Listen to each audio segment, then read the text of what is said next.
Hey everyone. आज हम history का फर्स्ट चैप्टर पढ़ने जा रहे हैं जो कि क्लास 10th का है और उसका नाम है the rise of nationalism in Europe.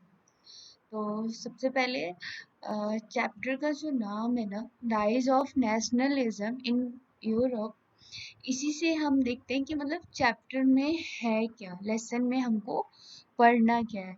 तो लेसन में हमको पढ़ना है कि नेशनलिज्म जो राइज मतलब जो यूरोप पे जो फ्रांस में जो नेशनलिज्म का जो बॉर्न हुआ, मतलब उसकी जो उत्पत्ति हुई वो कैसे हुई कैसे नहीं हुई। ठीक है, तो ये हम इस चैप्टर में पढ़ेंगे जो कि क्लास 10th का फर्स्ट चैप्टर है।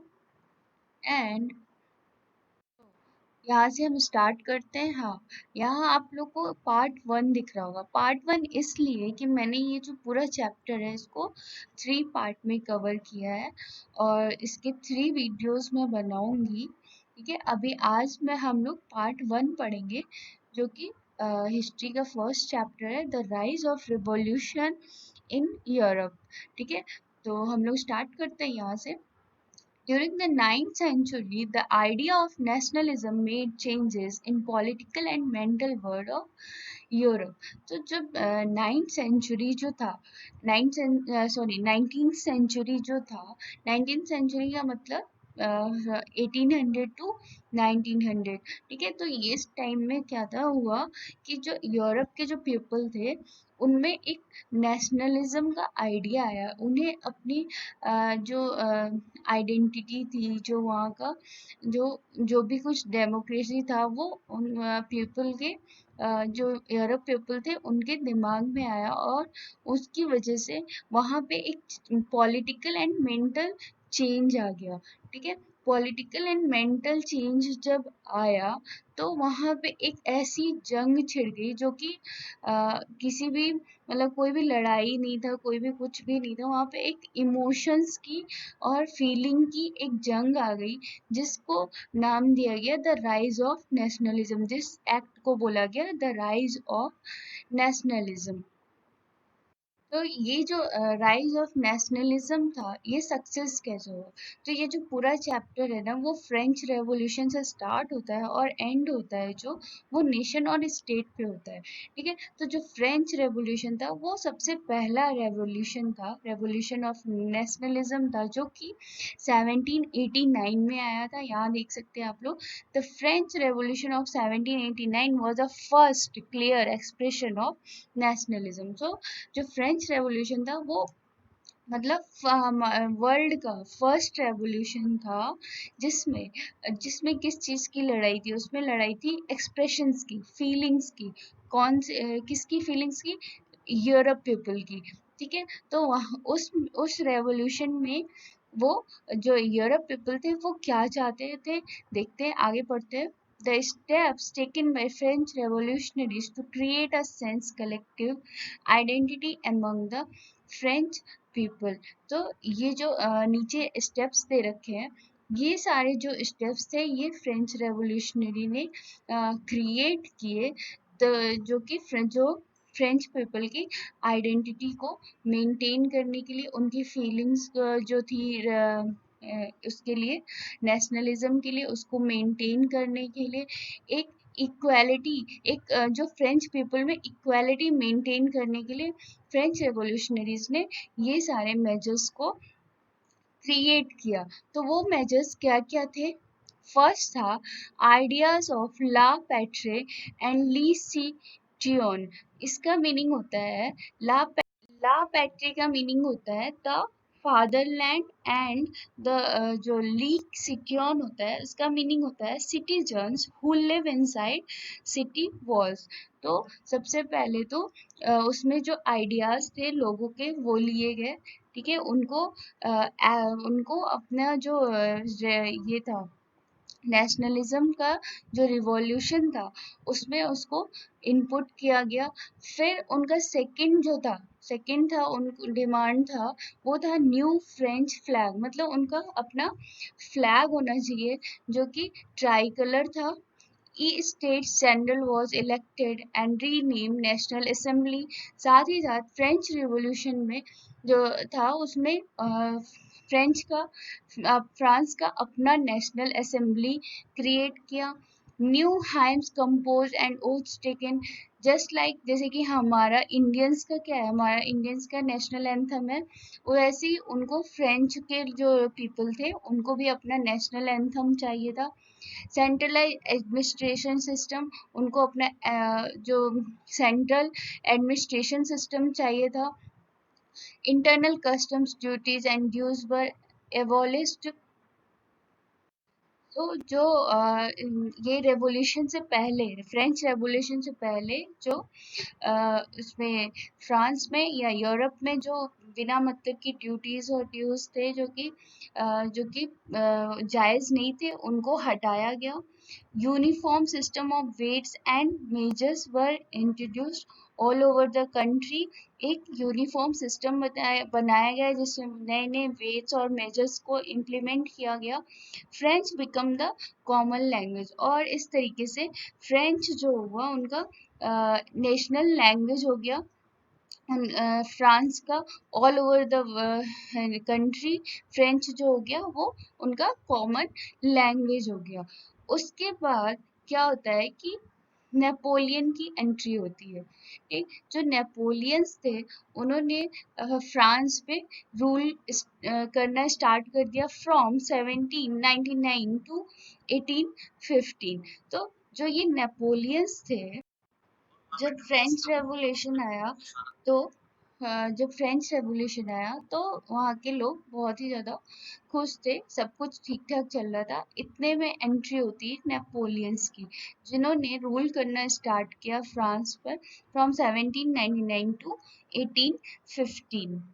जब नेपोलियन की एंट्री हुई तो जो वहाँ के फ्रांस के पीपल का जो डेमोक्रेसी बना था बाय फ्रेंच रेवोल्यूशन, वो उसने खत्म कर दिया और अपना एक नया कोड, अपना एक नया कोड को जनरेट किया, जिसको बोला गया है सिविल कोड और नेपोलियन कोड।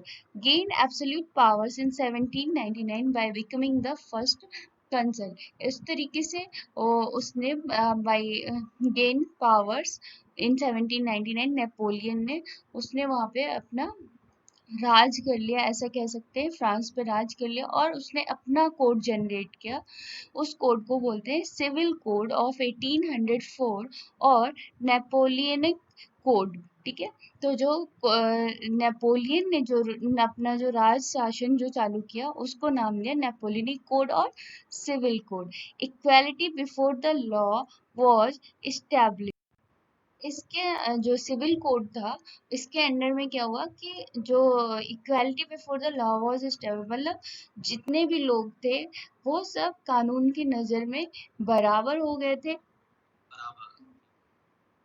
सेकंड पॉइंट था secure the right to property. सबको राइट टू प्रॉपर्टी मिल गया, मतलब सबकी जो अपनी अपनी प्रॉपर्टी थी उस पे उसका अपना पूरा अधिकार होता था। नेपोलियनिक कोड के जो थर्ड पॉइंट था, थर्ड राइट था, उसमें क्या था, सिंप्लीफाइड एडमिनिस्ट्रेटिव मेजर्स। जो एडमिनिस्ट्रेटिव मेजर्स जो थे वो बहुत ही ज़्यादा सिंपल हो गए थे। फोर्थ पॉइंट आता है एबॉलिश फ्यूडल सिस्टम। जो फ्यूडल सिस्टम जो होता है ना, उसको उसने पूरी तरीके से ख़त्म कर दिया। मतलब जैसे पहले क्या था, पहले जो फ्रेंच रेवोल्यूशन था उसमें क्या था कि जो मतलब जो छोटे जो लेबर्स होते थे उनको बड़े लोगों के अंडर में काम करना होता था। तो उसने इसको बोलते हैं फ्यूडल सिस्टम। तो इसने नेपोलियन जो था उसने फ्यूडल सिस्टम को ख़त्म कर दिया। और अब क्या होता था कि जो किसान होते थे या जो दूसरे के शासन में मजबूरी में काम करते थे, अब वो मजबूरी में काम नहीं करेंगे, वो अपना इंडिपेंडेंटली और अपने मन के हिसाब से काम करेंगे। उन पे किसी भी बड़े लोगों का कोई भी दबाव या प्रेशर नहीं होता था। इसी तरीके से फिफ्थ पॉइंट है freed peasants from serfdom and manorial dues. तो जो पीजेंट्स थे, जो किसान लोग थे, वो अपना सर्फडम, सर्फडम मतलब अपने फ्रीडम के उस पे काम करने लगे और अपना जीवन यापन करने लगे। अब उनके उनके ऊपर किसी भी बड़े आदमी का प्रेशर नहीं था, उनको किसी के अंडर जबरदस्ती काम नहीं करना होता था। वो अपने मन से जहाँ उनको काम करना हो वो करेंगे या फिर अपनी खेती करेंगे। इस तरीके से नेपोलियन रूल में इसकी राहत मिली। ग्रीड रिस्ट्रिक्शंस वर रिमूव्ड। जो गिल्ड रिस्ट्रिक्शंस थे वो क्या किया, उसने हटा दिए। इससे क्या होता था कि जो भी व्यापारी थे, जो भी अलग अलग व्यापारी थे, जो मर्चेंट हो गया या जो लेबर हो गया या जो भी फार्मर हो गया, ये सब अपना ट्रेड इजली चला सकते थे, मतलब बढ़ा बढ़ा सकते थे और उसका इजली एडवर्टाइज कर सकते थे, अपने मन मुताबिक कर सकते थे। तो गिल्ड रिस्ट्रिक्शंस रिमूव से ये फायदा हुआ।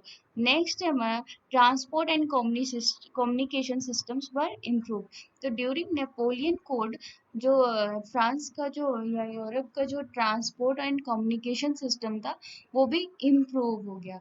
Napoleon took away political freedom, increased taxes, imposed censorship and forced people to join French army. ठीक है, तो जो नेपोलियन थे उन्होंने उसने पहली बात तो पॉलिटिकल फ्रीडम ले लिया, मतलब लोग को, पीपल को बिल्कुल भी पॉलिटिक्स से अलग कर दिया और उनको किसी भी दबाव में या किसी भी जो अकॉर्डिंग टू पावर, जो पहले सबसे ज़्यादा पावर के लोग रहते फिर उनके अंडर में उससे कम, उनके अंडर में ऐसे उससे कम, तो इस तरीके से लोगों को प्रेशर में रहकर अपना काम करने की ज़रूरत नहीं थी।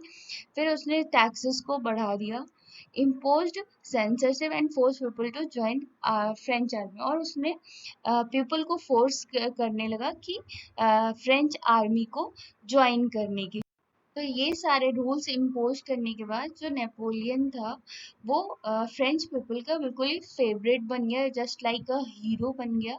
और उसने जो फ्रेंच रेवोल्यूशन में जो जो छूट या जो जो राइट्स फ्रेंच पीपल को मिले थे उससे कहीं ज़्यादा नेपोलियन के रूल में, उसको नेपोलियन के शासन में फ्रेंच पीपल को उससे कहीं ज़्यादा राहत मिली, उससे कहीं ज़्यादा अधिकार मिले, ऑल्सो बहुत सारी चीज़ें इम्प्रूव हुई। तो नेपोलियन को लोग अपना हीरो समझने लगे थे। सारी चीज़ें तो ठीक थी बट नेपोलियन के कुछ ड्रॉबैक्स थे जो कि यहाँ पे दे रखे हैं। उसने पॉलिटिकल फ्रीडम छीन लिया और इंक्रीज टैक्सेस, टैक्सेस को बढ़ा दिया, साथ ही सेंसरशिप इम्पोज कर दिया। सेंसरशिप इम्पोज करने का मतलब क्या, कि मतलब उसके खिलाफ अगर किसी ने भी कोई भी कदम उठाया तो उसको वहीं पे वो खत्म कर देता था। दूसरा, वो लोगों को फ्रेंच आर्मी ज्वाइन करने के लिए बहुत ही ज़्यादा फोर्स करता था। इस तरीके से वो क्या करता था कि लोग अपने घर में सो रहे होते थे, वो बैठे होते थे, उसको उठा के ले आता था और उसको फोर्स करता था कि फ्रेंच आर्मी में ज्वाइन करो। वो ऐसा क्यों करता था, वो ऐसा इसलिए करता था क्योंकि उसका सपना था, जो नेपोलियन था उसका सपना था कि वो पूरे यूरोप पे राज करे। तो इस तरीके से ये जो तीन थे, ये तीन ड्रॉबैक थे नेपोलियन के। बाकी जो रूल्स थे वो उसका बाकी रूल्स जो थे वो तो लोगों ने पसंद किए, बस जो ये तीन थे ये उसके ड्रॉबैक्स थे। Now next topic is the making of nationalism in Europe.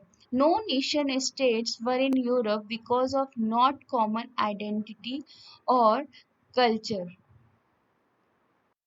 Europe में कोई भी नेशन, कोई भी स्टेट्स नहीं हुआ करते थे क्योंकि उनका कोई एक कॉमन आइडेंटिटी नहीं होता था, कॉमन कल्चर नहीं होता था। वहाँ पे डिफरेंट डिफरेंट टाइप्स के लोग होते थे, डिफरेंट कल्चर के लोग होते थे, डिफरेंट हेरिटेज के लोग होते थे, और कोई नेशन, कोई स्टेट्स नहीं होता था। मतलब फ्रेंच रेवोल्यूशन से पहले कोई नेशन, कोई स्टेट्स नहीं होता, सब एक जगह ही रहते थे। किसी और किसी पे किसी का कोई वो जोर नहीं था, कोई लॉ नहीं था, कोई कानून नहीं था।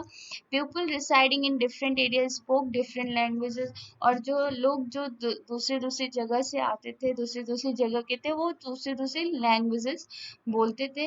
अभी कैसा हो गया है कि हम लोग जैसे इंडियंस हैं, अभी नेशंस और कंट्रीज डिवाइड हो गए हैं, स्टेट्स डिवाइड हो गए हैं। ठीक है, तो अभी हम लोग कैसे इंडियंस हैं तो सारे इंडियंस यहाँ पे हिंदू बोलते हैं, हिंदी बोलते हैं, और हम कहते हैं कि वी आर इंडियंस। जैसे हमारा स्ट्रगल है, जैसे मेरा स्ट्रगल है, वैसे सेकंड पर्सन का है, वैसे थर्ड पर्सन का है।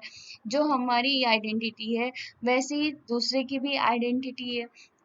तो ये सारी चीजें फ्रेंच रेवोल्यूशन से पहले नहीं थी। For example, Hungary half of the population spoke Magyar, other half spoke variety of dialects, and in Galicia people spoke Polish. तो हंगरी के जो हाफ पॉपुलेशन थी वो मग्यर बोलते थे। बाकी के जो हाफ जो अदर हाफ होते थे वो अलग वैरायटी ऑफ डायलेक्ट्स बोलते थे, जबकि गलीसिया के जो पीपल होते थे वो पॉलिश बोलते थे। इस तरीके से वहाँ पे मतलब कोई नेशन कोई स्टेट्स नहीं होते थे, और डिफरेंट टाइप्स ऑफ पीपल एक ही जगह रहते थे और डिफरेंट डिफरेंट लैंग्वेज बोलते थे।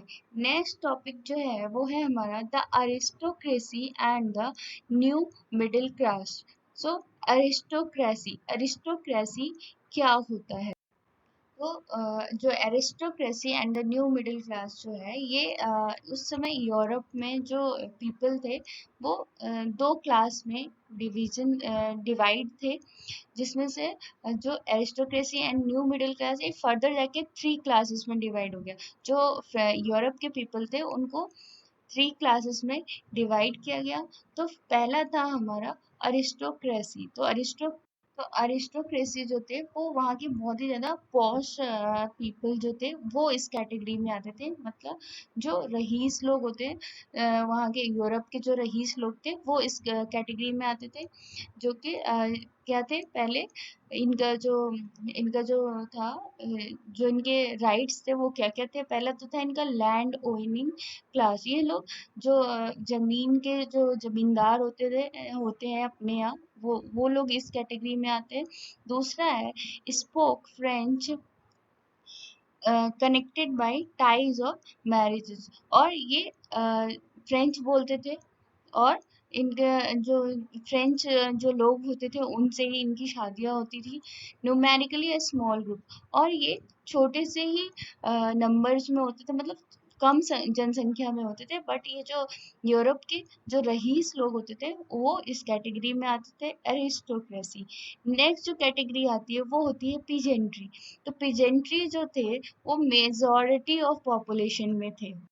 तो जो पीजेंट्री थे, जो किसान लोग थे यूरोप के, वो बहुत ही ज़्यादा जनसंख्या में वहाँ पे थे। और ये लोग क्या करते थे, इनका काम क्या होता था कि जो ये रईस लोग के जो लैंड या ज़मीन होती थी इस पे अपना ये लोग क्या करते थे, कल्टीवेशन करते थे और उसकी देख रेख करते थे। जो थर्ड क्लास आता है वो होता है मिडिल क्लास। तो मिडिल क्लास में क्या होता है, कैसे तो जो ये मिडिल क्लास था, इनका जो क्या इनका जो उत्पत्ति हुई कह सकते हैं, वो बाद में हुई। वो कब हुई, जब वहाँ पे वेरियस टाइप के कॉमर्शियल स्केल पे इंडस्ट्रीज आने लगी, तब हुआ। New social cases emerge with the growth of towns and emergence of commercial classes. जैसे जैसे वहाँ पे इंडस्ट्रीज वगैरह आने लगी या बहुत और भी सारे कॉमर्शियल्स आने लगे, तो इनका वहाँ पे ग्रोथ हुआ। मिडिल क्लास जो पीपल थे इनका ग्रोथ हुआ।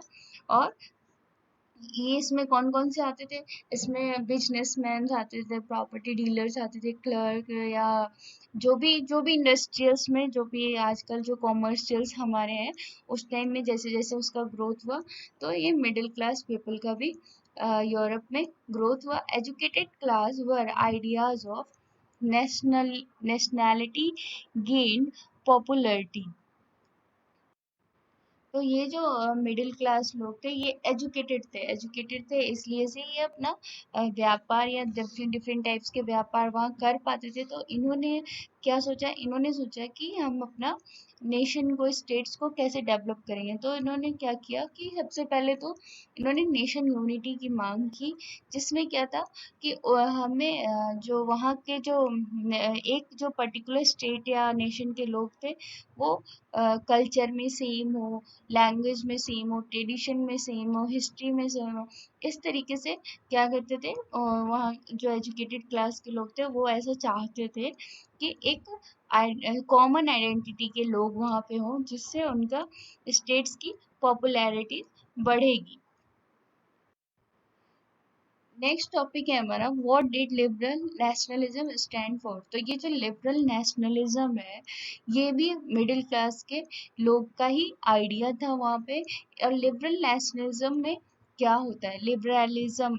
आप लिबरल नेशनलिज्म को लिबरलिज्म बोल सकते हैं और उसको हम ऐसे समझते हैं। Liberalism stood for freedom for the individual and equality for all before the law. तो लिबरलिज्म में क्या होता है कि हर एक को फ्रीडम होना चाहिए, हर एक इंडिविजुअल को फ्रीडम होना चाहिए, ऑल्सो कानून सबके लिए सेम होना चाहिए। तो ये जो आइडिया था लिबरल नेशनलिज्म का, ये भी कॉमन सॉरी मिडिल क्लास लोगों का ही आइडियाज था। The end of autocracy and clerical privilege, जो पहले का जो रूल था फ्रेंच रेवोल्यूशन से पहले जो था कि कोई एक आदमी रूल करता था, पूरे पे शासन करता था, ये सब खत्म होना चाहिए। दूसरा था इनका constitution and representative government through parliament, और गवर्नमेंट जो सरकार बननी चाहिए वो पीपल के आइडियाज पे बननी चाहिए, पीपल के थ्रू बनना चाहिए, ना कि अपने कोई भी आके शासन करने लगे। तो ये जो आइडियाज थी ये लिबरल नेशनलिज्म की थी। बट जो ये लिबरल नेशनलिज्म था इसके कुछ रिस्ट्रिक्शंस थे। इसके रिस्ट्रिक्शंस क्या थे? वो ये थे कि जो इकोनॉमिकल स्केल पे क्या होता था कि जो गुड्स का जो सामान का आदान प्रदान होता था एक कैपिटल से दूसरी कैपिटल में, उसमें बहुत सारे रिस्ट्रिक्शंस थे।